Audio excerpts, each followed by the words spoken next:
publicó Casa de Soledad, Llanto al Padre en la edición cartonera y recientemente publicó la revista Ojos de Perro Azul. Estamos presenciando acá a don Cristian López, quien va a hacer la presentación del libro Un abrazo al pasado, cuya autora es doña Blanca Gilaber Ursarinqui.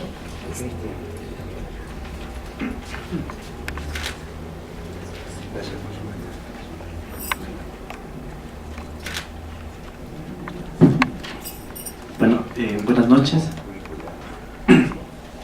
Más que un estudio técnico, yo también quiero hacer, un estudio del libro. Lo que voy a dar es un testimonio de una lectura refrescante, diferente a lo que había estado leyendo en las últimas etapas. Leer un testimonio así, inevitablemente a uno le hace estremecerse. Los huesos se evanecen. Este sentir me recordó a la letanía de Satán de Charles Baudelaire. Leer un testimonio así es acongojarse ante un poema escrito con sangre. Si bien al inicio del texto la autora nos explica que estas líneas no son un texto literario, me preguntaría, ¿qué hace a un texto literatura y qué no lo hace? Rememoro palabras de Tristán Tzara. La poesía no es únicamente el producto escrito, sino una manera de vivir. Dejar a un lado esa idea de la belleza, creo que es en el lenguaje donde los artistas en sí misma se reencarnan en el poema, y Blanca Gilaber, en este Un abrazo al pasado, lo hace. Albert Camus se compenetraba diciendo que el arte, en su objetivo, siempre realiza una competencia culpable a Dios. Esta competencia en la creación de universos completos, no solamente a describir vidas cotidianas, sino en la creación de grandes cosas que dejen una huella, una rememoración. Y pregunto, ¿no hace esto la autora cuando apunta, abro comillas, al advertir que los policías estaban ocupando los escalones del mercado?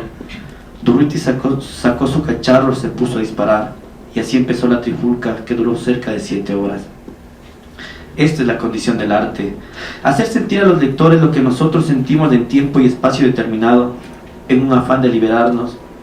Cada vez que leo un texto me libero, ingreso a una especie de metamorfosis donde mi cuerpo levita en busca de la libertad. Bien lo dice en la introducción la autora, gracias porque me ayudaron a dar luz a mis recuerdos.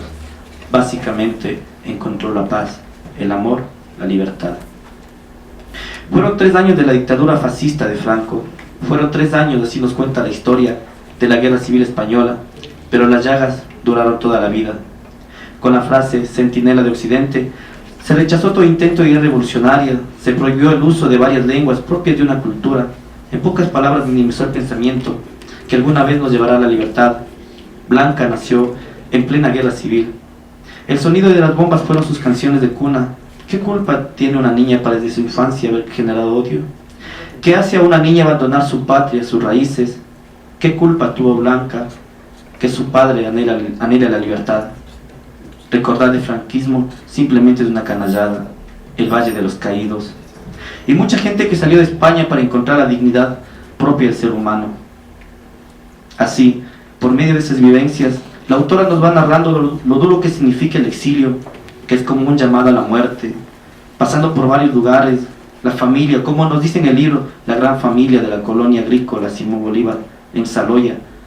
Ella llega al Ecuador por los años 40, siendo presidente de la República el doctor Carlos Alberto Arroyo del Río, donde nos presenta un país con problemas económicos, revueltas.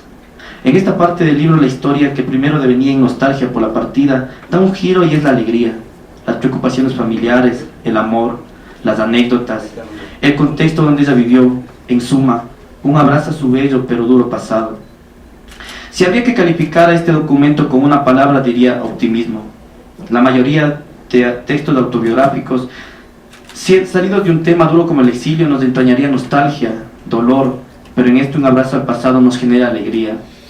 Las anécdotas se transforman en historias alegres. Por ejemplo, en el capítulo denominado Los amores de mi hermana, nos dice, abro comillas, era ya toda una señorita muy guapa, con muchos pretendientes rondándola, y mis padres espantándoles. O tal vez el capítulo de La furia del mar, donde previo al accidente cuenta cómo jugaba con sus amigos y familiares. Nos dice, otra vez me tocó interpretar papeles en los que era muda o había que hablar poco. El baile y el canto no eran mi especialidad, como ya lo había comprobado en las veladas de la escuela. Asimismo, la inocencia de las niñas y el juego que entre ellas se va creando, como la peluquera, la bicicleta, el tener o no tener, los viajes que luego de sus estudios realizaría, entre ellos España, Francia, República Dominicana, Manta, Quito, todo para poder aplacar el dolor de esa etapa cruel del franquismo. Además, lo delicioso del libro, que es de una lectura sencilla y animosa, son las fotografías que van explicando cronológicamente su vida, pero también los libros sobre el franquismo, donde su padre, ese ente maravilloso Alejandro Gilabert, da sus vivencias. Un abrazo al pasado es un libro testimonio de una familia, un grito de una mujer para que se vaya creando la paz, para decir a sus hijos, nietos, que existió una familia, que existió un hombre llamado Alejandro Gilabert, que como Montalvo tomó su pluma y dio lucha para su dignidad. Gracias. Gracias por estar aquí y gracias por permitirme compartir parte de mi pasado con ustedes, el pasado de mi familia. Es muy probable que a quienes me conocen les sorprenda el que haya escrito un libro. No es una de mis aficiones y nunca antes lo había hecho. ¿Qué me llevó a hacerlo? Pues nada menos que una pregunta que no tuvo respuesta.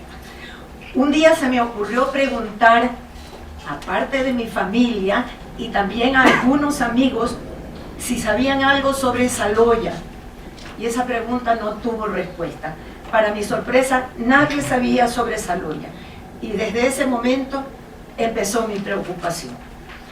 Antes de esta inocente pregunta, no me había detenido a pensar si mis hijos, mis sobrinos, mis nietos, los más pequeños de la familia, habían recibido suficiente información sobre sus raíces. Si realmente sabían quiénes somos, de dónde venimos, qué huellas hemos dejado o están dejando sus padres, sus abuelos, sus bisabuelos. Me sentí culpable de que no tuvieran respuesta para mi pregunta cuando en esa parte de este país tan nuestro, algunas familias, entre ellas la mía, iniciaron una nueva vida cuando los resultados de una guerra le negaron que la vivieran en su propia tierra. Me sentí culpable por no haber abrazado el pasado mucho antes, aduciendo, entre otras cosas, falta de tiempo. De pronto, el cumplimiento de mis obligaciones familiares y profesionales me dejó espacios libres para plasmar mis recuerdos, evitando el peligro de que lleguen a borrarse o sedimentarse con el tiempo. Así que me lancé a la aventura de escribirlos. Quise contar sobre nuestra vida en Saloya, pero cuando me di cuenta, había retrocedido y avanzado en el tiempo y en el espacio. Y la historia se inicia un poco antes de nacer, en España, el segundo año de la Guerra Civil. Aquí todos pueden calcular mi edad, que no quiso decir. Gracias por decir que no sé. Continúa con el exilio a Francia, la llegada a la República Dominicana y por fin el Ecuador, país al que, sin olvidar mis raíces, siempre lo consideré mi segunda patria y a veces la primera. Debo confesar que al inicio escribí para los más pequeños y para los nuevos de la familia, con la intención de que no olvidaran a su revolucionario abuelo y del mismo modo a la valiente abuela, mis padres. El libro es un homenaje a ellos, pero especialmente a mi padre. Escribirlo ha sido recorrer caminos a través de los recuerdos, que, como ya dije, empezaron desde mi nacimiento hasta que formé mi propia familia. Esa es otra historia. Es muy probable que en este complicado periplo de recuerdos, haya omitido algunas cosas.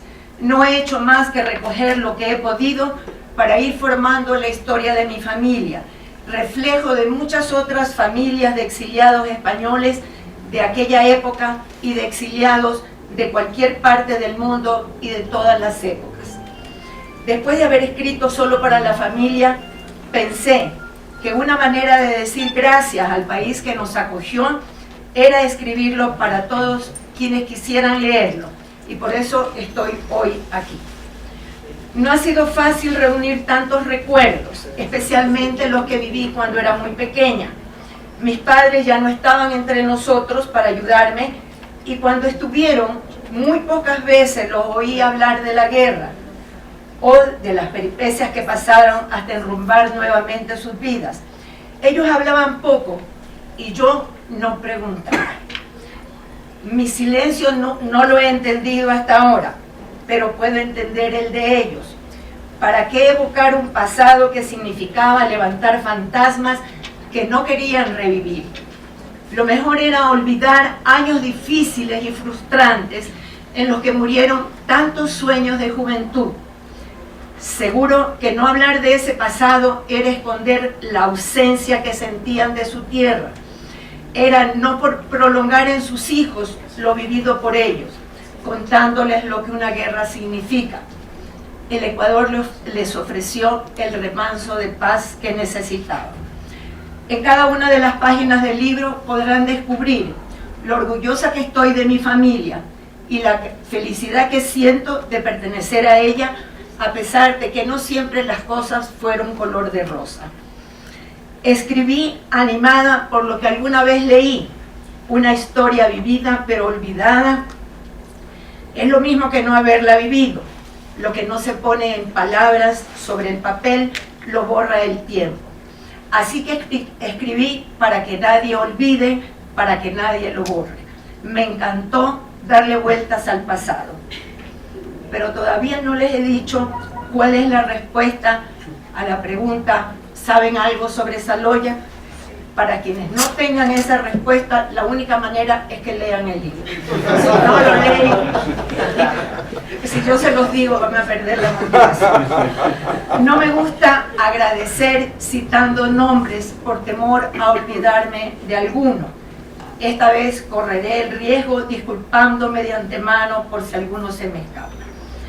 Primero, gracias a Cristian por sus palabras tan, pero tan bonitas. Muchas gracias. Mil gracias al rector de la universidad, que no está presente, pero que a todos nos ha motivado a que seamos mejores y a que progresemos. Gracias a Ubaldo Gil, quien puso todo su empeño y todo su interés para la publicación de mi libro. Gracias a Diana Zavala, también de la editorial Mar Abierto, que llena de juventud y entusiasmo, tanto que no se le escapaba ni un punto, ni una coma, ni tampoco una palabra incorrecta en el total de la lectura de la obra. A mi hermana Libertad, a Angelita y a Violeta, nuestras amigas, nuestras paisanas, que me ayudaron muchísimas veces a revivir los recuerdos. Y que muchas veces también se contradecían al evocarlo, pero fueron de gran ayuda. A Pedrito Quiles, un paisano nuestro que ya no está entre nosotros, pero que en sus últimos días se dedicó a grabarme un disco con información sobre la guerra, la participación de él y de mi padre en la guerra. Gracias a esta amiga que tengo aquí al lado, y gracias a todos los que están aquí por acompañarnos a mí y a los demás, y a mí también, al igual que una parte de mi familia, mi hijo que representa a sus hermanas que no están en el país, a mi nieta que representa a todos sus primos, mis nietos, muchos de los cuales tampoco están.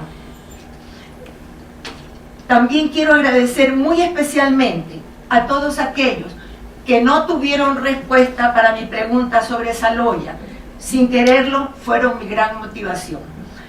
Y antes de agradecerle nuevamente a muchos de ustedes que sin conocerme nos acompañan, me despediré con una frase que, según he leído, decían las mujeres mayas al cerrar una historia, y que la repito al lanzar mi libro: he contado lo que está en mi corazón. Gracias.